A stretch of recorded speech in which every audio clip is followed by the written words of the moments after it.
I got a question from one of our most loyal viewers, my nephew Yaakov. Hey Yaakov, how's it going?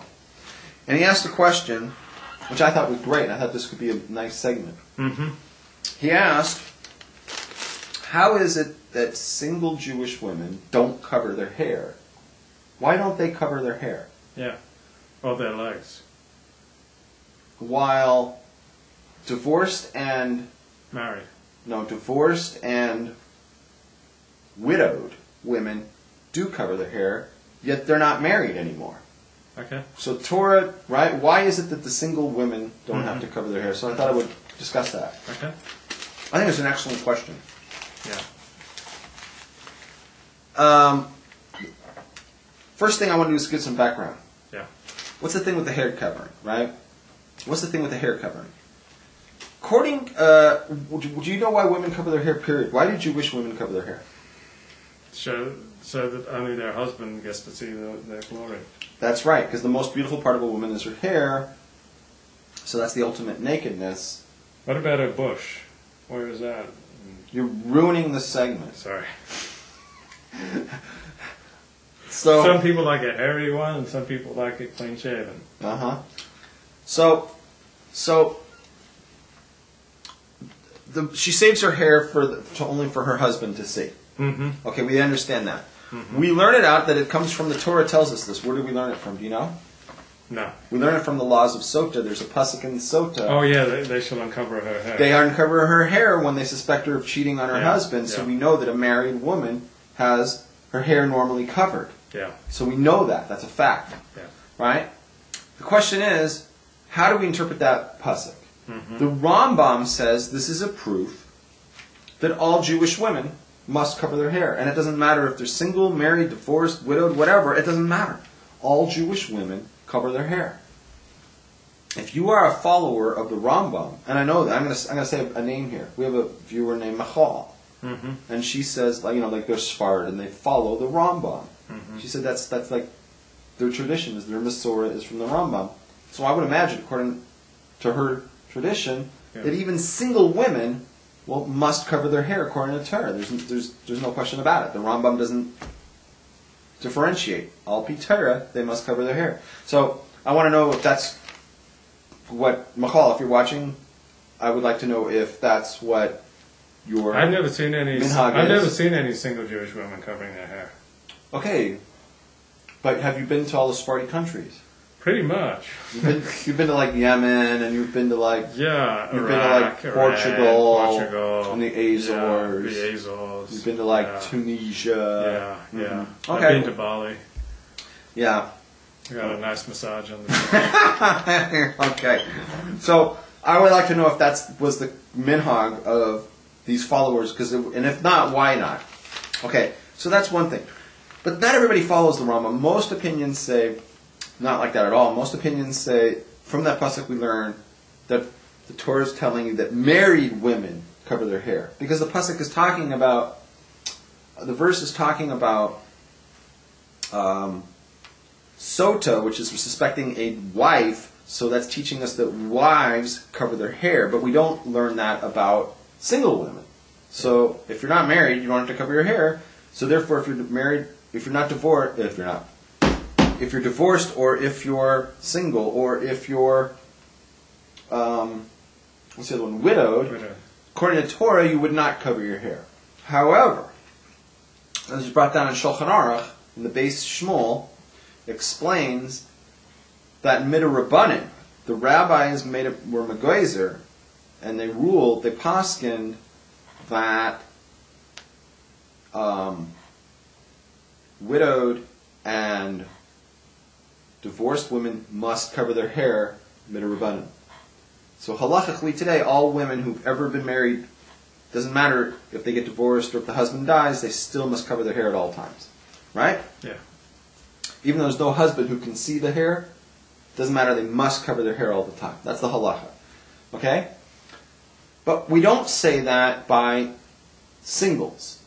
Single Jewish women, the Rabbanan never said, but they have to do it midrabanan. Mm-hmm. We never said that by them. Mm-hmm. So my nephew wanted to know, why is it that, even though the Rambam we understand because he says it applies to everybody, but we don't hold by the Rambam, right? Yeah.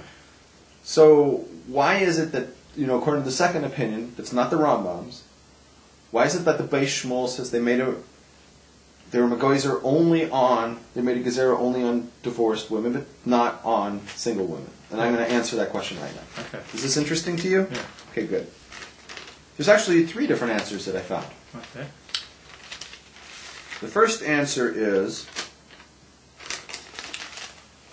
that we're looking at this thing backwards.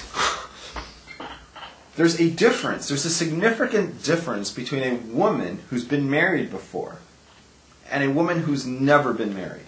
They're not the same. They're technically both single, but they're not the same kind of woman. Mm-hmm. A single Jewish woman is a virgin.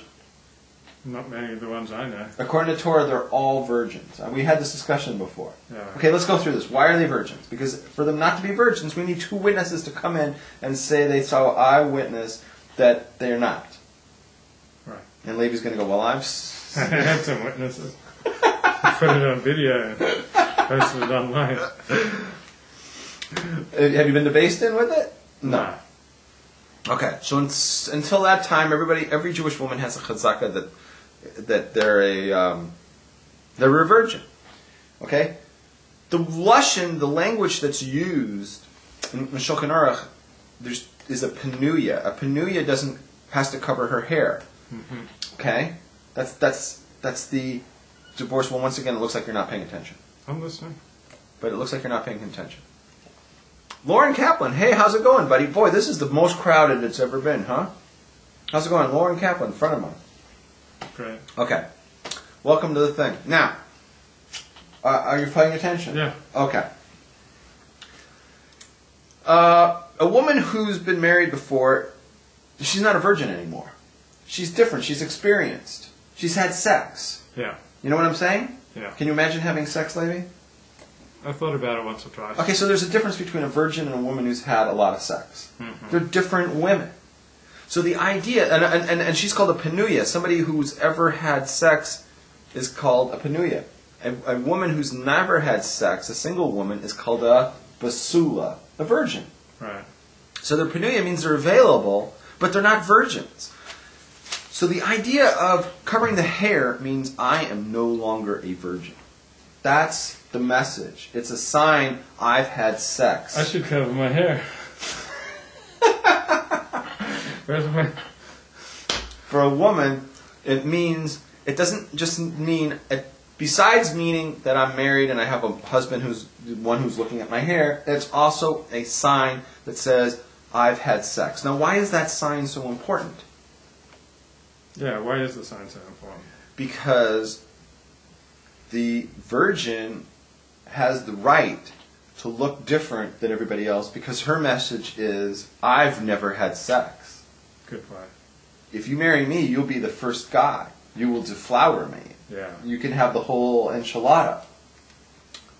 Right? Yeah. A divorced or widowed woman can't make that offer to you. All they can say is, well, you're the number 2 guy I'm going to marry.